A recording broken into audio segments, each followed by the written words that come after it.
Historias de vida, Impacte.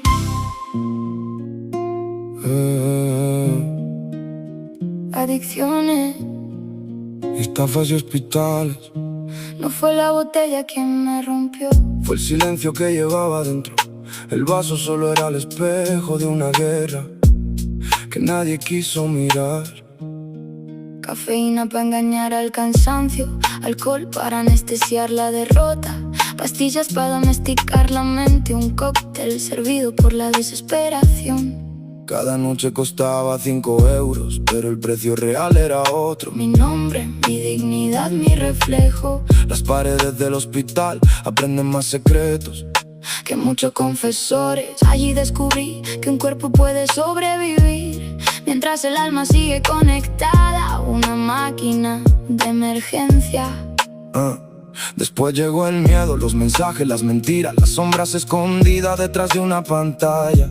No lograron robarme el dinero, pero casi consiguen robarme la calma. Aprendí que existen cárceles sin barrotes, hospitales que parecen trincheras y noches donde respirar Ya es una victoria. No escribo esto para dar pena, Lo escribo para que nadie confunda haber caído con haber perdido, porque sigo aquí lleno de cicatrices, pero todavía capaz de contar la verdad. adicciones. Estafas y hospitales, No fue la botella quien me rompió. fue el silencio que llevaba dentro. El vaso solo era el espejo de una guerra que nadie quiso mirar.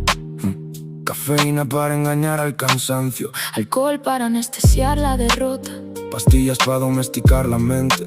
un cóctel servido por la desesperación. Cada noche costaba 5 euros, pero el precio real Era otro. Mi nombre, mi dignidad, mi reflejo. Las paredes del hospital aprenden más secretos que muchos confesores. Allí descubrí que un cuerpo puede sobrevivir mientras el alma sigue conectada a una máquina de emergencia. Después llegó el miedo, los mensajes, las mentiras, las sombras escondidas detrás de una pantalla. No lograron robarme el dinero, pero Casi consiguen robarme la calma. aprendí que existen cárceles sin barrotes, Hospitales que parecen trincheras y noches. donde respirar ya es una victoria. No escribo esto para dar pena, lo escribo para que nadie confunda haber caído con haber perdido, Porque sigo aquí, lleno de cicatrices, pero todavía capaz de contar la verdad.